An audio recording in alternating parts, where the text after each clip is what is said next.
Hello, good morning, everyone. Welcome back to the Explicit Measures podcast with Tommy, Seth, and Mike. Hello, everybody. It's been a long weekend, and we're back. Good morning. Good morning. Good morning. Seth's already having one of those weeks. Yeah. Had a vacation day on Monday, and it's already been a week. I was pretty sure he's going to go, good morning, good afternoon, good night. Vacation day. Man, this guy gets no vacation day. Yeah, right? What is that? What's that stinking vacation? I'm ready to roll into Tuesday. Hot. I tell you, it's gonna be a busy week, man. I usually am a guy who works from home, going into the office for 3 days this week.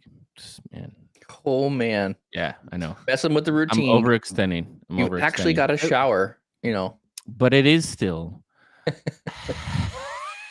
Happy Tuesday. There it is. Happy Tuesday. Well, we came in with the hot. I can only think of the SNL clip of Celebrity Jeopardy, and they're saying, is the hot tea hotter, hot, or cold? So I'm torn. I'm torn on the intro, right? Do I only do a Happy Tuesday for our podcast listeners? Because it usually takes a few minutes to get all the live listeners like rolling in. And I feel like I'm blowing the Happy Tuesday if I just, hey, Happy Tuesday. But then I got Tommy, who's like giving me the eye. And it gets wider and wider, and he just can't wait to say it for me if I don't have. I'm not going to say it right away. You misunderstand my support for you. Conflicted. Help me out, guys. Help me out. Here's the intro. Help me out. I will wait till Thursday. I think what you should do. Tell you didn't do it. I will not help you with this. I think you should start trying to spread it out as wait as late in the episode as possible to do it. As long as I say. And watch Tommy just turn and just get really giddy, nervous. Yeah. Tommy, if we're in the last 5 minutes. I'm not here to support you. I'm here to tell you how bad you were on Thursday. Yeah, and say, "Oh, you forgot, by the way," and just have all the. So you're just gonna let it go? Oh, so yeah. I missed an entire kidding? episode. Yes, oh, yes. Man. I'll derive so much joy from that. Yeah. You kidding?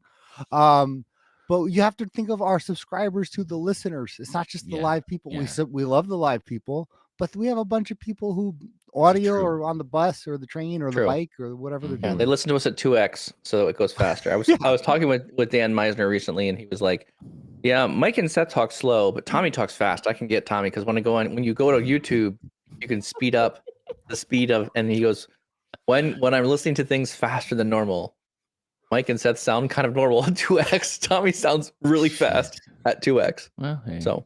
You need the Long Island modification Chrome extension. Tommy also gets up earlier than us every day anyways. So he's up working out, exercising, being healthy. Meanwhile, I'm trying to stay up as late as I possibly can and then just roll out of bed as short as I can till the podcast episode starts. So. My bike still for those who listen, a car hit me. I don't want to say we should have an update. Nothing yet. So honestly, this is one of those you're kind of out of luck because I had to put it under home insurance, not auto insurance. Oh no. So my auto insurance like, yeah, if you got hurt, we could have helped. But your bike got hurt. You're like, my emotions got hurt. I was like, I could have got emotional damage. Exactly what I was thinking about when I said that. Oh man. Well, if anyone has a really nice road bike that they would be willing to, that they haven't been using and want to get rid of that at a good fair price, Tommy's looking for a new bike. Yeah, ideally. Reach out to Tommy in the chat and he'll ping you. Excellent. Couple quick announcements here as we get going. So we want to just make another announcement. We've been talking about SQL Bits for a while here. The SQL Bits conference is March 14th through 18th. You can find out more information about it at SQLBits.com. And we're also giving you a 5% discount code for your registration. You can use Power BI Tips 5 to get 5% off at registration for the event. There's also a virtual summit coming up. So March 6th through 10th, the Global Power BI Summit is also an event that you can join as well. We'd also like to push that one as well. We are all speaking at that event. And it had a lot of great attendance last year. There's a lot of MVPs speaking. I believe the announcers have just been chosen for that one. So you can visit the website for more details. globalpowerbisummit.com. Excellent. other announcement things, Tommy, you caught one here for Viva Goals. More metrics updates. You want to talk about I think I would say besides desktop, the number one topic they have posted about in 2022 or the last 12 months has probably been metrics. Okay, I'm not sure if I'm admitting defeat here. Maybe I am. Just had a really strong use case with a client to really engage with metrics and really engage with goals. So not necessarily Viva goals, but more along the idea of like metric scorecards and Power BI. And I had this epiphany around there are larger teams of people working together, and they actually have multiple data sets. Now, the interesting thing here is when you look at their data sets, the data sets that are important to a project, there's multiple ones that multiple work streams that are occurring. Different people own those different data sets. So an interesting thought here was, how do we get all of so we're building, high level organizational director VP level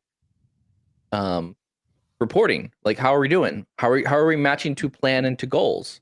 Sure. And so now what we can do is we can then make a section for each data set and identify the key KPIs that the leadership it should be looking at, and then each team can own their own data. So there's not this. This is the challenge that we've said we've had all the time with Power BI, where there is, we are the people in the middle. We don't own the data. It comes out of the system. We get it. We shape it, and then we produce the reports, and then it's wrong, and then we get blamed. But this is an area where we can actually work with the teams and help each team manage their own information. You want to pull from Excel? Fine. That's your responsibility. If it goes wrong or if it's not being updated, that's on you, man. Anyways, I thought it was a really interesting way of being able to bring multiple data sets together, bring transparency, and have everyone align on what the expectation is moving forward. So my question, if that's not admitting defeat, what is admitting defeat going to sound like? I don't know. Probably not like that, though. Yeah. Probably not like success in my business. I don't know. I just thought it was a really good use case. I had not seen anything that strong before with metrics at all. So I just felt like it was really interesting to put 2 and 2 together and be like, okay, I can see where people are finding value now. Like this to me. Yeah, but to be fair, it's not the same product as when you first had that opinion. That's very true. Not even remotely. Yeah. Because I would agree with that all of too. These other capabilities that were added. A lot of the core components, though, in terms of being able to connect to the data set and use Power Automate, like obviously now, so some of the updates, no, seriously, though, it's really the same product. The biggest updates, like the last update that just came out was they have milestones now rather than just a set target that you can put in the column. You can auto collapse, and now integrates with Viva Goals, which I believe is GA now, right? Is that what they're saying? Yeah. No, that's the first time you can connect to Viva Goals. General availability of Viva Goals and Power BI integration. GA of Viva Goals. There was no preview. Integration. Okay. So, but one thing I just want to point out here too. The first thing that was asked of me when we were talking about this thing, they were talking about, hey, you're doing this metric thing. We started with 3 or 4 KPIs. That's what we're doing. And all of a sudden this thing ballooned it. Well, we have regions and we have people and we have, reporting structures. And so it turned into this balloon thing like, oh goodness.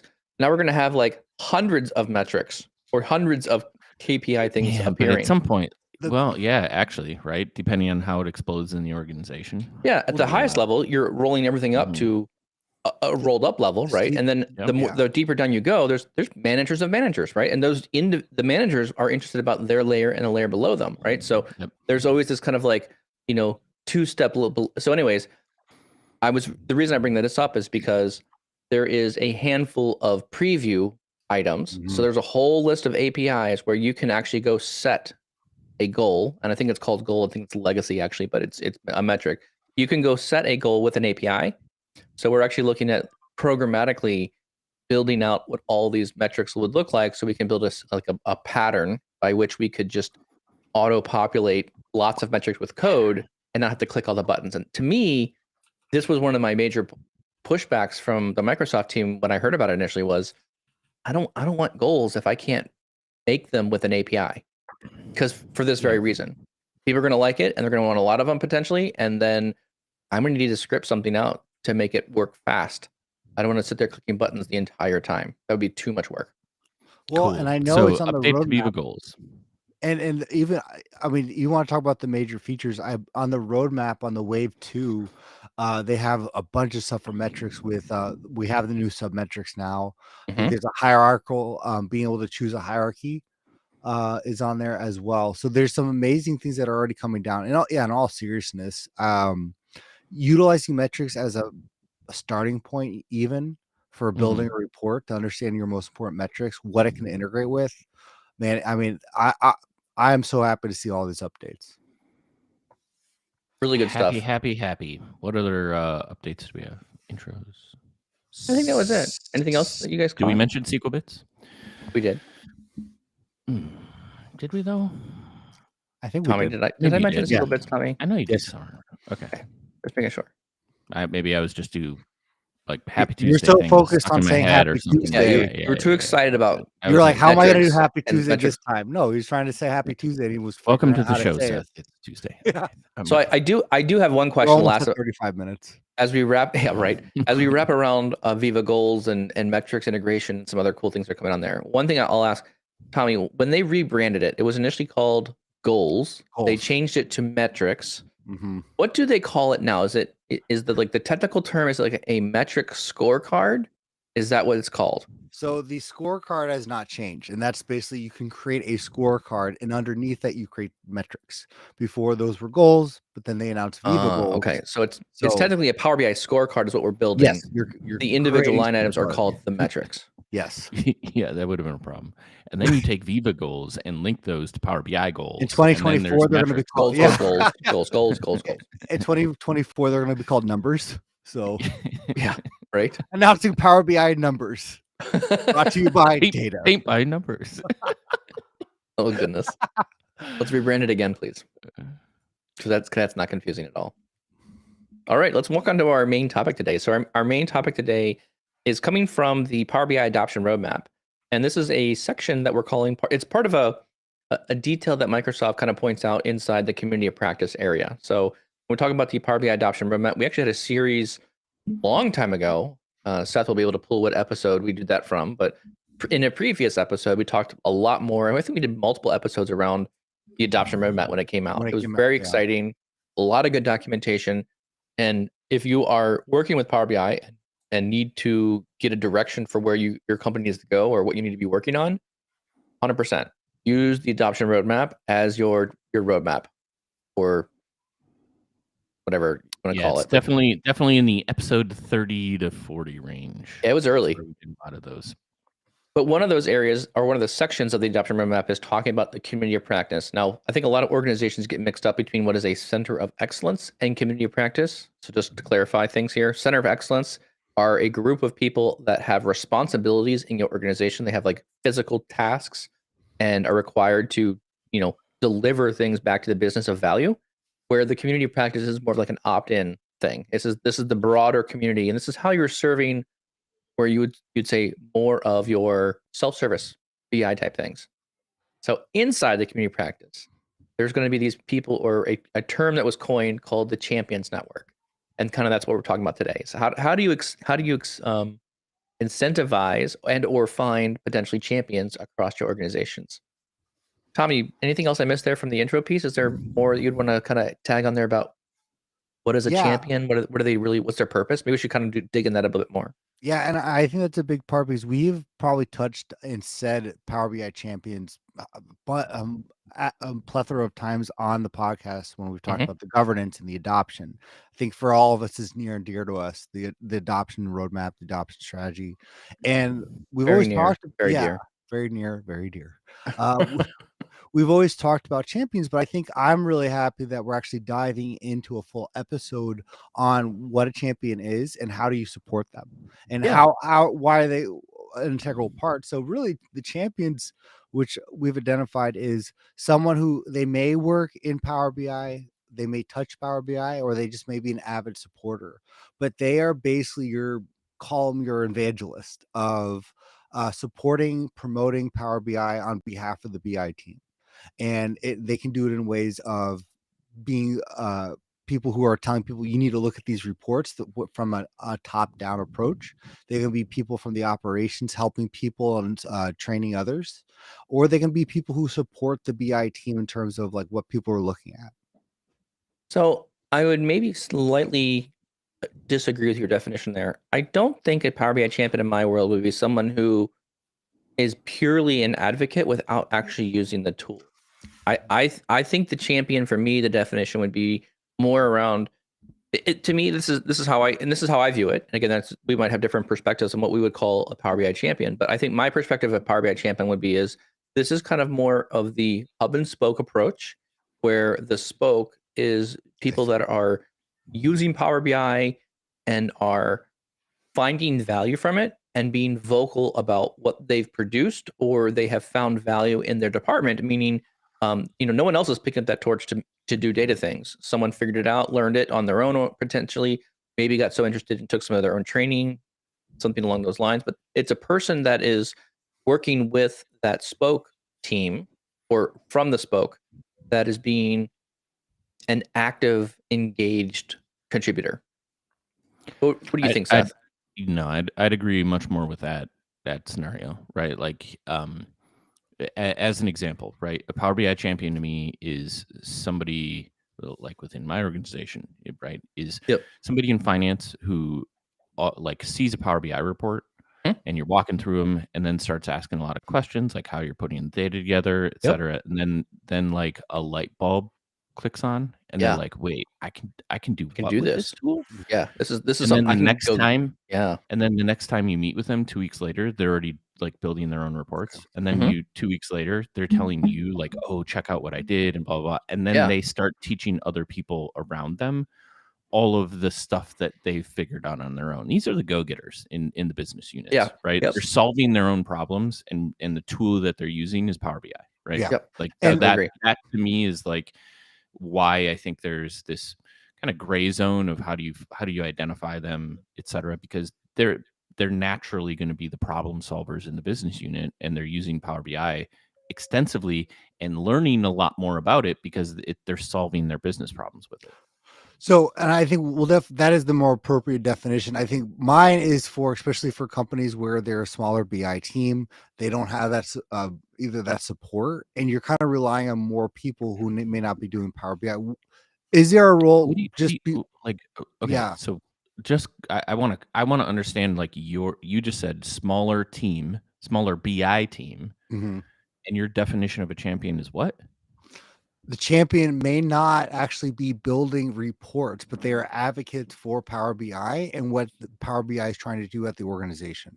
Why is that a champion in the context of like what we're trying to work through within the community of practice? Yeah, to be completely honest, not that I've had a problem with the idea of the champion, but the problem of the champion that they have to build reports. I think any successful adoption program needs people who may not actually be touching Power BI in a sense of building developer, but actually being advocates for the software, advocates for the culture.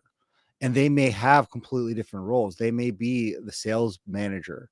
They may be a marketing director, but they see the value there and they're trying to push what the BI team's trying to do. I think to me, that's an essential piece. I think you're right. That is an essential piece, but I feel like what you're describing to me is more like an executive sponsor, someone who's swaying or speaking highly of things that have been produced from Power BI. Yeah, it may not be called an executive sponsor. It may just be a sponsor, right? And maybe it's not leadership level at that time. But advocate, maybe an advocate, yeah. But I would separate that term of that person separately than when I'm thinking about the Champions Network, because I really feel like the Champions Network is the key individual that's really engaging with the community inside your company. And again, if you're in a smaller company, you may not have another champion, but there may not be any in departments yet because it's so small. Everything's coming from the central team, and that's right. I would fairly expect that in small teams. Yeah, but there's also restrictions too, where you have IT that you may be able to build a report in Power BI desktop, but you can't publish, and that's I've seen pretty rampant in terms of the governance side of it, of who's actually having a license to publish. And if you're dealing with a big organization with capacity licensing, right, you can't just randomly actually just publish to a workspace and begin to share it. You may start building, but then they have to go through hoops to actually begin to share and distribute that content. Yeah, I think my thoughts align more with what we see in the article, right? Like a champion in this context to me is specific to being the subject matter experts in the business unit that are heavily using Power BI. Because if I'm going to be building a community of practice, I'm practicing like this. These are the folks that are going to help me solve business problems using Power BI throughout the organization, not the person who's like, oh, we should be doing that, or we should be like, I guess I see that there's that role, but that's not the subject matter. Well, I suppose it could be a subject matter expert, but they're just not like keyed into Power BI, and maybe all that does is help you like spread the use of this BI tool throughout the organization. Although, like when we're in the context of community of practice, I'm assuming you're already well down this road. Right. But I see your point. I just like, to me, these are the, I would call technical folks, right? Like these are the folks that understand the tool that you're going to get a lot of support from, because in my world, right? Like you have the BI team, which are the overall Power BI experts. Your community of practice incorporates other people within the organization that are learning, showing a passion for, but know their business units better. And when you put these two teams together, right, you're solving a lot more of the problems within each of the business units, and then you're leveraging and playing off of each other, right? So you're trying to utilize your levels of expertise, the processes, the trainings, the everything that would I would understand come out of the BI team or COE that would help them skill up, right? Because they're learning things to solve their business problems, but if you're enhancing their learnings by doing trainings and all these other things, then you're keeping them engaged in those problem solving activities, and they're just going to accelerate that further into the organization, which by nature then just elevates your whole data culture, right? Because people understand data better, and this is part of training the trainer that I think I agree with, right? This is, to me, these are like one of the challenges I think organizations face is, who are your champions? Like when you turn on Power BI, or when people are showing up to use Power BI, how can you identify them? And I think that's part of our topic today, is just kind of being able, how do you pick them out? Right. And the last part I'll say on this is, to be honest, it's a little stubborn on my part, because I like the name. Yes, I know. We know. Kind of thing. The definition of a champion to me sounds, I don't know, more appropriate when I think about this as advocates on behalf of the other departments. But anyways, so we'll let that go, and we'll put that in the parking lot. I think we put that in the parking lot. We'll put a pin because that's a good thought. We'll pin that with the and horse and the horsepower. All the inside jokes. But I think for the actual BI developer, having people who all of a sudden just take on Power BI and go, wait, what can this do? And they had no skill, no experience in Power BI, but they love the tool. How do you pick them out? And because you can't guarantee that you're going to find those people, or no. Right. So that's a great question, though. Like let's assume for a moment that you're trying to build a community of practice, right? Like initially, how do you pick out, or can you pick out champions, or is that a natural growth as you start to kind of advocate? Tommy, aren't your advocates might be in the BI team, right? But they have subject matter expertise as well. Like, how do you pick out or grow champions within an org? Honestly, the number one thing, I don't think there's a particular time frame. Honestly, look at the data. Hopefully by this point, what we've done is we've used the activity logs to see who's creating reports, who's viewing reports. So then I can quickly identify, wow, these people are creating a lot of reports. Again, they might be just doing desktop, but I can at least see who's interacting with Power BI the most. Oh, wow, these people are always doing analyze in Excel. And these people are also creating reports, or they're sharing. It's the same people. So that way I'll at least try to track that. And the same way you do the advocates, who's viewing content. at some point for me, again, there's no like 3 months into Power BI or 6 months in. It's really trying to identify that beginning stage where there's some outliers. And then the first step, I don't know, Mike, if this is part of also the training, but there's a reach out stage or promotion stage of like, hey, notice you really like Power BI. Let's have a conversation. Well, I think there's some things that, as you're thinking about like the center of excellence and where does that fit, and then where does community practice fit. One of the things I think you're trying to establish early on in your Power BI, or I'd recommend if you're establishing it early on, number one thing, the more I look at what's really happening inside your Power BI environment is becoming more and more important to me.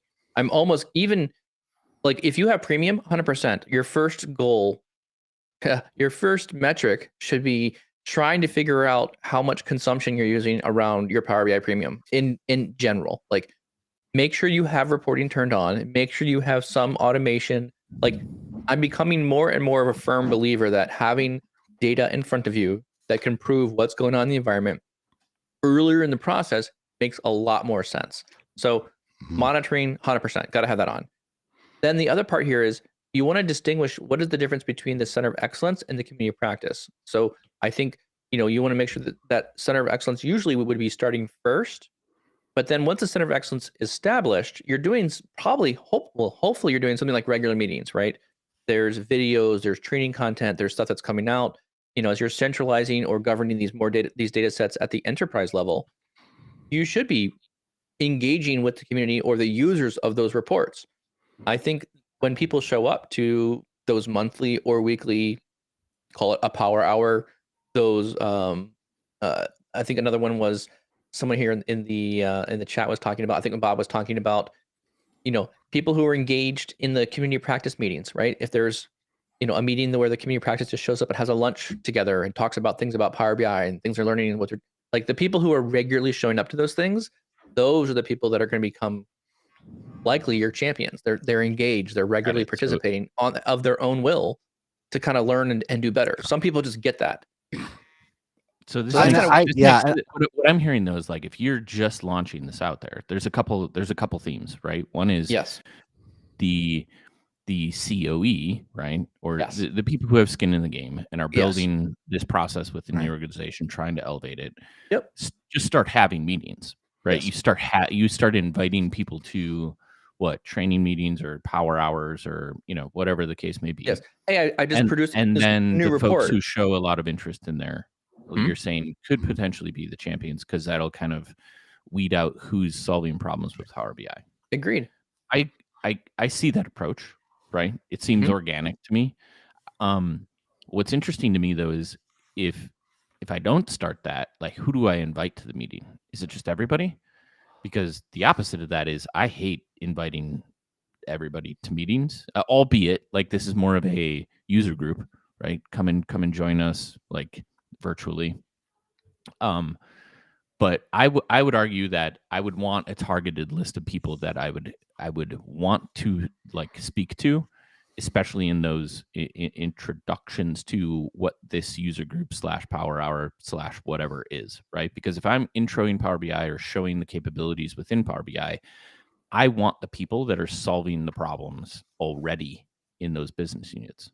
You know what I'm saying? Like, so it, to me, is there room for, there's probably, well, I would argue that there's room for engaging, like having leadership engage with each of these business units with a whole slew of questions to kind of weed out who in your organization is already solving, who's the go-to person for solving like your data problems, like who's giving you the reports, who has the answers that like is already, because that person is likely going to be the one that I want to come to my community of practice and probably is already on my short list for champions. I don't know if that's trying too hard or too much. No, but I think that's a great way to lead, like have a group that I know I'm speaking to in those community practice meetings, because my hope would be that they show up. But if they show up, that's who I'm speaking to. And if I bring others along for the ride, like from the larger audience, that's fantastic. But I've already got my eye on a bunch of people that I'm going to try to foster and bring along for the ride, because they're already the problem solvers. Seth, that is a phenomenal point to all of this too. Like, obviously, I think first there needs to be some sense of organic where the first thing that you should be doing is tracking the data, especially for a BI team. And I know that's being said in the chat, but it's amazing that we don't. Yeah. Well, Greg Baldini is doing a great job of like pushing it. Like I was talking with a client recently about this. Like, it's a conception to the nth degree. It's like For a BI over and team over again. not It's to have like their own data. yeah, it's using the tool to do reporting, but use the reporting tool to monitor its own reporting tool. Like it's just like boom, boom, boom. Yeah, It's a great and circle. because there's so many things you can do with it. The first thing we do when we launch projects is like, do you have activity? Are you tracking this? That you need to set that up. That's also a good. It's also a good indicator, I think. Huge, right? Yeah. Of like getting those ducks in a row and being, I think, well, in the same way, this is being data driven about your community of practice. Exactly. If you're going to spend time putting together training materials and all these sorts of things. Yeah. That's Quantify my short it. list of people Measure it. that gets into the How do you know you're right? successful? Like, you guys are invited first, and then everybody else is. Yeah. So, but the other side of the coin, though, is a really good point. If you just do, I will just look at whoever the top users are. It can be very imbalanced in terms of teams, departments, how the organization is structured. You need to identify. But that's also assuming. I get it, right? But I think there's a larger group of people that may not know about Power BI, right? But are still the problem solvers in their business units. I completely, and that's what I I'm getting agree at. with the activity log being, we have data of the people who are most engaged in Power BI. That doesn't necessarily mean that they're, well, we're assuming they're the best. Yeah, but that's what I'm getting at. You have to identify those departments that are integral to the business. If you don't have a champion from your sales team, wait. You have to identify the departments that are integral to the business. Isn't the department wouldn't exist if it wasn't already integral to the business? Every department, sure. I mean, that's why the department doesn't exist. Department would be if it wasn't doing the right thing for the core. I mean, but I do agree, Tommy, with you. Like some departments are probably more effective with their data than others. Exactly. And again, it's depending on how they hired. I can't stand it when I walk into an organization and they're like, "Well, we're too busy to learn things." Right. You're too busy to be more efficient. Is what I'm hearing you say, and I'm thinking like, I don't even want to do work with you. Like that's to me, that's just utter not laziness. Right. It is defeating the purpose of like why we're trying to even push forward with this one. But to Seth's point about working with the head of the department of the business, saying, "Hey, who are your go-getters?" Especially if you have a large sales team, you need maybe more than one champion from there. And maybe the activity log's not showing that, but you better well have a few champions, especially for a larger sales department, and identifying those people and reaching out to them. Maybe they're potential prospects. I think that's a huge part. I don't think I've been tainted by the sales team, but I feel like the sales team really just wants to be like, feed me data, give me data. Their sales operations, the sales ops, those are the guys you're looking. They're the diamonds in the rough. Different department though. Like I'm thinking, like you said, sales team, and I'm thinking like these are the guys who are out hitting the pavement trying to do sales. No. Not every listen. There might be areas of the business. I'm not picking on anybody, but you said sales, right? Like you opened this can of worms, Tommy. I'm not Tommy. saying anything, but you said. I'm saying what you said. Their focus should be the customer. There may be areas of the business that don't have champions, but like Tommy, to your point, sales operation, like, hey, we need to feed them more information. It's going to come from a different division, whatever. Yeah. Should we be walking into the customer with Excel sheets all the time and emailing them data? I would say no. I would argue not. And somebody's doing that. Someone's doing that internally. Yes, but I would argue, again, we could argue across teams and how that works, but I want to move on to some other key things here. So what are some characteristics? I want to kind of transition to like when you see champions, what types of characteristics are you seeing that are there? And I think one of them was in the chat I'd like to clearly point out was this is someone who's regularly participating in a community of practice type event, like a lunch and learn. They're always there. Maybe those individuals, and again, I'm kind of leaning on the definition that Microsoft has around the Champions Network. It's talking about there is an inherent interest in getting involved and helping others.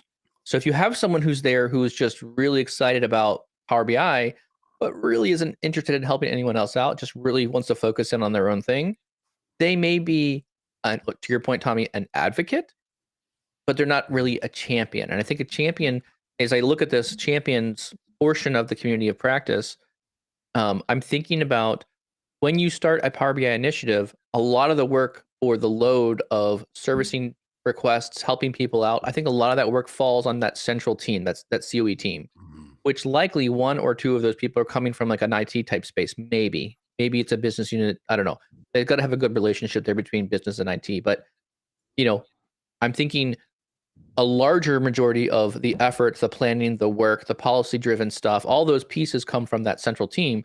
And then over time, as the champions are getting engaged, finding value, learning things, as the data culture is evolving in your company, what you see eventually is the central BI team can just guide and mentor, and then you can see more of the workload shifting. So it's not like 80% COE, it turns down to like 60% COE, and then there's like a 40% engagement from the community or the spokes.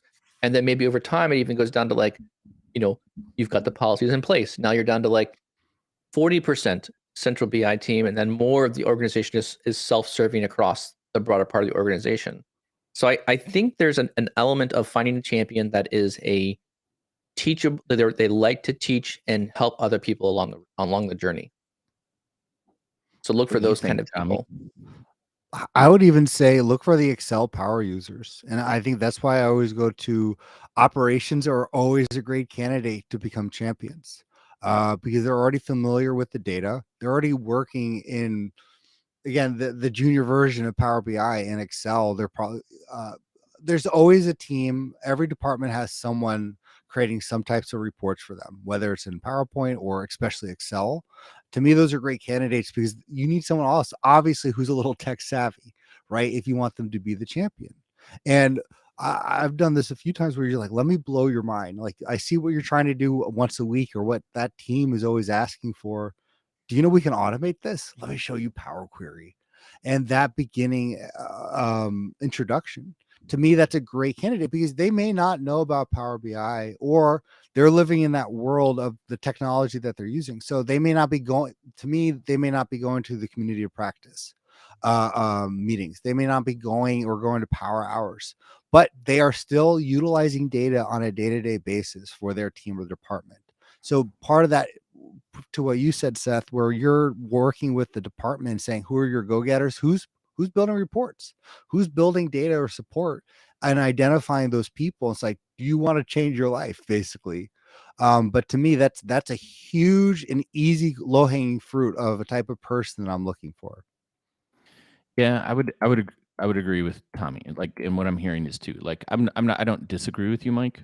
The trainers, the people who are actively engaged, learning mentality, like all the go getters, like hardcore go getters. They're the easy ones. Yeah, of course. We want them as champions. We want to like have them show up to community practice. Heavy Power BI users, right? You're already engaged in the tools. Right. There's some interest there. Like, let's elevate your understanding. But Yeah. I like Tommy's point because I think the other group here that might get missed is what I will term like the problem solvers, right? Mm-hmm. They're already solving the business problems, but they may have no interest whatsoever of getting involved, right? Outside of like what they're doing, but they do enjoy helping others, right? And I think that's where trying to find those people in the conversations within the business units is like finding people who are willing to learn more. And then as you like identify them, I think retrospectively, I would say there are individuals in leadership positions that can see the really good qualities in people that they may not see in themselves, right? So if you think about this, even and the reason I think this works is anytime you join an organization or are part of a group, etc., how like there are tons of people with many skills, and it's not always that people are going to volunteer more of their time, especially when there's a knee-jerk reaction of, I don't have enough time. I'm already overloaded, right? Where if you invite them to come and do something, then you open the door and can convince them or sell them that, hey, I already hear that you're doing a lot within your organization around data, solving these people's problems. I guarantee you that if you come to these first couple of meetings, we'll show you a way that you can do that much more efficiently and get your time back. Yes. Right. And I That's think a great that's the point. big value add that we know about and talk about a lot is this isn't just a like fan club Power BI, right? Like the reason this message resonates and has in every customer I've ever walked into is because there's typically one or two things. Like typically the main thing is there are massive time savings when you start to engage and use a tool like Power BI in helping you understand your business better. And if you can solve that problem or show people how they can do that, that's where I think you get really deep, heavy engagement, even in people who may not like be as like sign me up, I want to do more. But it's like, yeah, I see that when I teach you these things, you're going to have more time and you are going to be that person for me, hopefully. Well, that brings up a great point on how do we support champions, because, and Mike, I'm with all the training you do now that we are dealing with the coach data strategies with the governance thing. I'm sure you see the whole plethora of things, but yes. a lot of those people who are in those operations, they're already so busy. And I don't think it's the same as I'm too busy to learn this. They're in their own world with their department.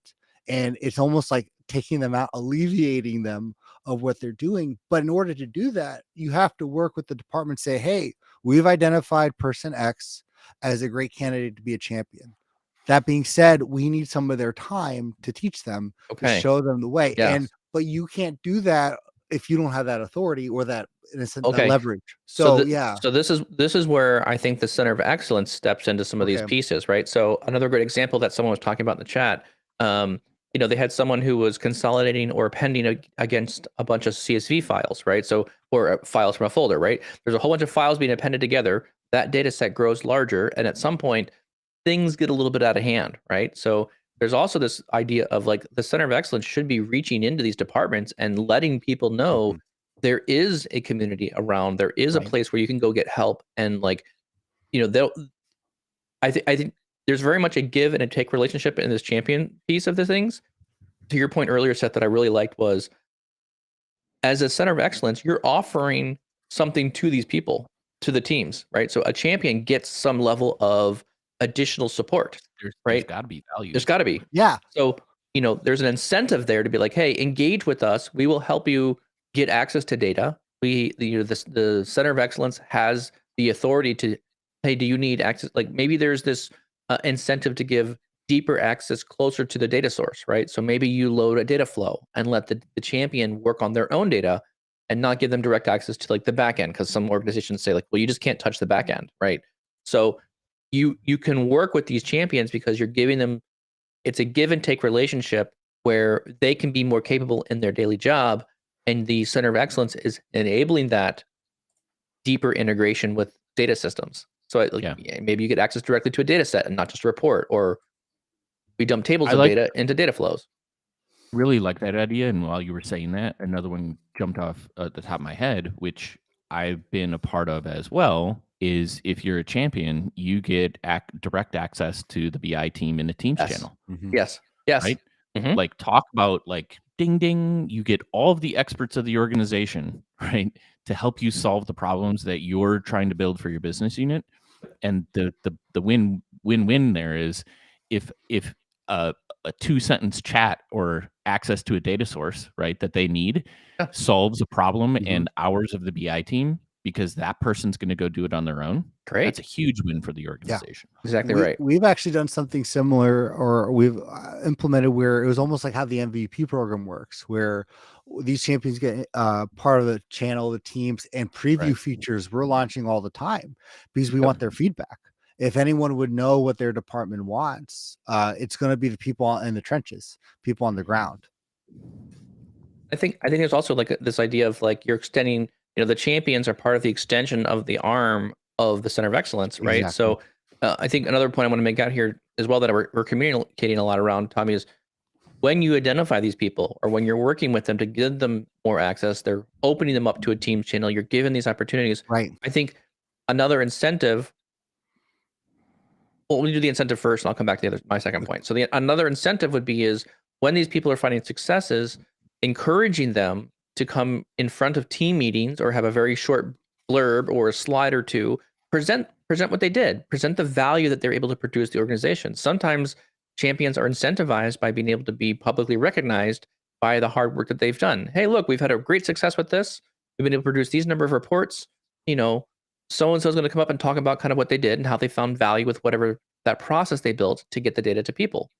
I think that gives other opportunities for people to develop themselves, and by developing yourself, you can make yourself more valuable to you and your career, but also to the organization. Would you encourage, this is for especially those MVP champions, whatever you want to call them, to get from the company certified and let's say the PL 300, or what is it, the DP 300, the Microsoft Power BI data analyst certification? Yes. So here's how there's really nothing else that I see out in the market. I would say a PL 300 is very much a good step to get to where you need to be. But I think Power BI is so vast, a single test, a single program is not 100% comprehensible enough to capture all the things that you need around Power BI. Well, of course not. But I also would agree, because Power BI is so wide, you have to be able to somewhat data engineer. You have to data model. You have to be able to build actionable reports with good UI. There's so many aspects to this that I feel there's not a really good measure of what is a bar that has standards to certain things. I think a PL 300 is a great place to start. It is a great bar that Microsoft has put in place of things you must know. But would I let a champion go run wild with just having the PL 300 certification? Probably not. It's great for the career. I think there's a lot more experience they need. Oh no, I'm not saying that's the be end all, but I'm saying from an incentive point of view, if they're going to put all this time to learn, at least show. And right now, that is the bar if you want certification. That's the one I can see right now. Yes, correct. And Microsoft's shown, or at least the studies have shown, the certifications do enhance a career, can enhance the salary. So if they're going to spend all this time, they've been doing it one way, and they're like, no, come learn Power BI and devote all this time. I think there needs to be that other incentive too. What's your incentive? Saying if you become a champion, the org would pay for it. Well, yeah, that I can get down with. Yeah, right. You've shown as an organization, right? You've shown you have an interest. You're learning more and more and more. If you're labeled as one of the perks of being a champion is we'll pay for your certification if you want to go attempt it, because you've already shown that you're engaged in the tool, you understand how it works, etc. As opposed to, oh well, it's the litmus for me to get into the champion, right? Which I don't agree with, because reading is not practicing, right? Yes, and we all know, there is this. I'd even push people to conferences too. I would say another incentive would be hey, if you're a champion, support. You get some conference support. So these are things where the company stands behind a regular investment to push them to kind of, again, the idea is here is your champions don't always have to come back to the center of excellence to get information, right? There is an idea of there's a rich community of Power BI people across there. Engage with this wonderful podcast called Explosive Measures and get engaged there and listen to all the wonderful things they're teaching you. Do we have a champions program? Maybe we are the champions program, right? To some organization. Hey, there you go. We're the COE. Are we the COE? Yeah. We're a dotted line to we're not the COE for sure. I've been invited to the work luncheon yet. So, but people want to listen to or hear things but this is what I'm talking about though. People I would look at the list of people who were chatting here or who are listening on the podcast, you probably already are champions because you're taking another level of initiative to self-educate beyond just showing up at work and doing things there. So, and I want to kind of bring back one point that I was going to make earlier, which was I can't stress the importance of the executive sponsor to be able to support these initiatives. I think Tommy, you and Seth, you've been talking about it. Okay, if I'm going to pay for a certification, if I'm going to pay for time to go to a conference, if I'm going to, have this person engage, of the 40 hours or 50 hours a week that you work, right? A portion of that is going to be dedicated to working with these power hours or other people or training or educating. Someone at the leadership level has to say, your department is critical to what we're doing. Your champions in your group or these people in your group are champions. Let's incentivize them to continue to contribute and add value to the organization long term. And I think that really is like one thing that I would really recommend is if you are interested in this area, encourage people to go put goals, your personal goals as a company. There's a lot of companies have programs that track this. Every quarter, you review your goals with your manager, and you have those. Did you meet your goals by the end of the year? Do you get your raise or not, based on what you've made from the goals? One of your goals should be learn more about Power BI, learn more about data modeling, take a class on this. Like if by enabling that on the user level, I think you're going to greatly increase the capabilities and the efficiency of what you're doing in Power BI. 100% agree, right? And I think there has to be an investment in the company into a data culture, into Yes. a community practice and COE, right? So there's a side chat going on where like we're talking about organizations that have made that move, and I wouldn't quantify those as only large organizations. I would quantify them as organizations that are investing in their data culture, right?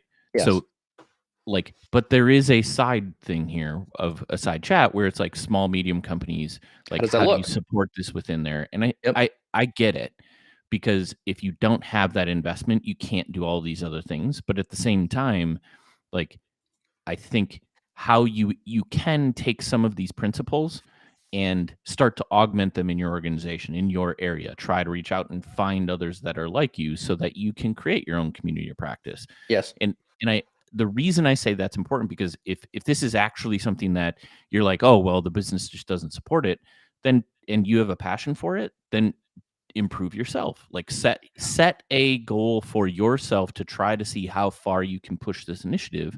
Mhm. And if it makes sense to you and this is something you want to be involved in, and at the end of the day, your company's like, yeah, no, I don't want to invest anything. I'm going to have you the report person, and that's it. Then that's like get your personal growth to a point where you can go find a company that does invest in these things. Yeah. Right. Because Yep. ultimately You can totally outgrow a company. I agree Yeah. 100% that Mhm. every company is not going to support all these things because it's not one of their 100%. objectives. So either you help convince them that it's important to do that, You go find a right? company that is. Find Right. value in something else, or go find another company that is, because there's many companies that do want to support this, that do want to have a data-driven culture, and Yep. these are the pieces that you put together or can put together, and it doesn't have to be this massive structure. I think it's the large organization where our conversations go, because you have to build a lot more process. You have to have a lot more material to bring a larger swath of people along. It's actually easier and faster to implement something like this in a smaller Mhm. org, because you're just like, okay, it's me and you, Tommy. Yeah, Let's it's more like Yeah. totally. here's how we're Yes. gonna work together. Here's Mhm. like Here's my here's team this. channel. Let's invite Let's other talk. people. Yes. Like we're gonna have, our own user group, right? And then we'll just keep inviting more and more people as we identify them in New York. And I think that's a Yeah. great point. So I would There's no also barrier agree with here you. is what I'm getting at. Yeah, I think small to large organizations, it maybe manifests itself slightly different on how you mechanically get it done, because in large organizations needs a bit more planning and organization around it. But to your point, Seth, a small organization, it might be just peer-to-peer programming, or it might be a peer-to-peer review of reports or things like that, right? Working with a single one or two people. But I'm fairly confident that the number of times I've rolled out Power BI or worked with organizations that are starting with it, it quickly gains adoption because a couple people really grab onto like the value that it brings, Yeah. and that's when stuff really starts moving the needle. Yeah. Because and this goes back to the passion, man. Like, why do all of us love Power BI? Man, we are solving big problems all the Yes. time. And we Yes. just want to show other people how to do that. And that's infectious on its own, Yes. because we're all using data all day long, all the time. And when you show, hey, there's a more efficient, better way to do this that's gonna like make your life 10 times easier. People are like, of course, Mhm. I want to know that. And a big part of this too, for at least the three of us, Power BI found us. We had the opportunity where we either had the resources or the time. It wasn't like you're going to be using Power BI, Mhm. or we were going to an organization saying you have to use Power BI. And I think we have to Yeah. remember that for identifying potential champions. You may have an MVP in your ranks, but they just may not know or have the resources, that time available to devote to it. And I whether you're a big organization or small, and this will be my little 2 cents, is it's the culture and the sponsorship. I think it's always going to go back to sponsorship. And to me, the bigger organizations, the culture is different because every department, the bigger you are, it's going to have a different culture. But those two things are integral for this to be successful. So if I had to give him like my final thought here on this one, I would just, so Bernice from LinkedIn does a great job. I'll call you out here directly. I love your note here. This topic is close to her heart. And she goes, I decided to invest in myself. And I can't stress that enough. I think this is a, in some way, this is a selfish thing to do, but no one's going to push for your career more than you are. Don't think that your manager is going to just naturally, oh, Michael, you did a great job, I'm going to promote you. You've got to come with evidence. You've got to come with value that you're bringing, you're producing to justify the pay raise, the more responsibility, whatever that comes from that. I really want to incentivize you to like, it's your own, it's your career. Take ownership of it, step in, learn more, do very well in your 9 to 5, but then also spend time engaging this kind of content on your own. Listen to podcasts, do research, go do little test subjects, go do a Workout Wednesday. Workout Wednesday is a great website that helps you continue to hone your Power BI skills. It gives you those extra skills that you need to become that kind of a champion for organizations. And I think more companies need more champions just to kind of step in, push it forward.